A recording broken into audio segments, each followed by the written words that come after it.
Happy Movember, everyone. I did not miss the razor this morning. I'm participating in men's health awareness, so I will not be shaving my upper lip until I go see the doctor. So we're going to jump right into the unemployment report. This last week was finally the report that starts to unearth the weakness in the economy after some major revisions from the month of September. The October report came in below the initial expectations and revised both September and August 100,000 jobs less through the Bureau of Labor Statistics report.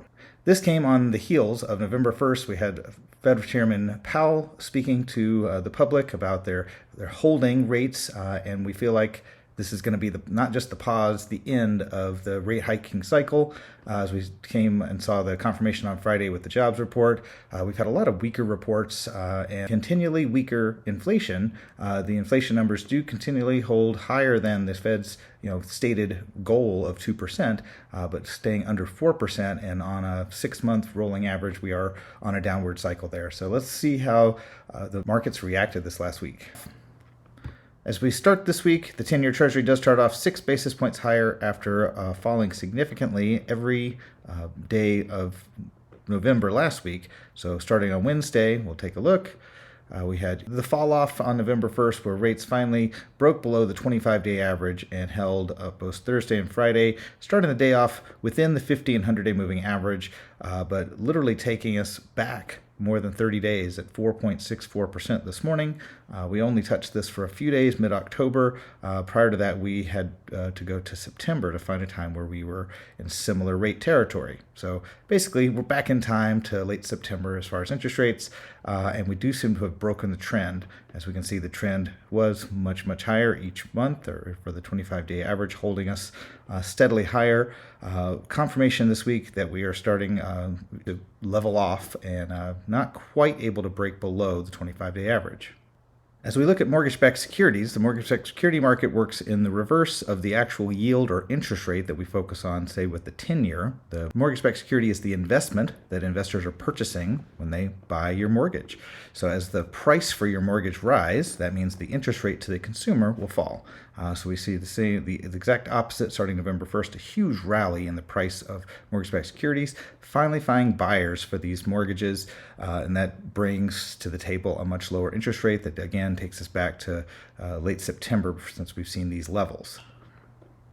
So as we break into November, we're seeing a pullback in mortgage-backed security prices, both improving and yields falling. We can only hope that that's the beginning of the end for the federal funds rate hikes. We'll get confirmation of this next month with the jobs report that will come out for November. So we'll get that first week in December. So for this month, positive news, moving in the right direction. The economy is 3.9% unemployment. It's pretty amazing. So a little bit of a pullback, and the employment picture could give us the relief we need in mortgages to really generate some kind of activity in real estate. Real estate activities have ground to a complete halt. We are coming into the winter months, so we do normally expect to see that, but it could be a pretty cold winter until we see a turnaround in the economy. And unfortunately, it's going to be a negative turnaround. We're likely to see a recession in the coming months. As we look at the last chart for the day, and then with this last chart, we'll show you how recessions have proceeded basically back to the 1960s, based on unemployment increasing from its lowest point 0.5% higher, which we just saw this month. We can see the unemployment levels have been moving around. You can see April 2023, 3.4% was our low in the expansion unemployment rate. That's the lowest level. And each time that we've hit 0.5 point or 0.5% higher than the lowest unemployment rate, we've had a recession pretty much within a few months or a month since the 1960s. So we can see that back May 1969, there was 3.4% unemployment, and then it jumped up in January 1970 over 0.5%, and a recession was recorded just after. So this goes back in time, as we can see, from February of this last go around in 2020 back to the 60s. We are expecting a recession to be the result.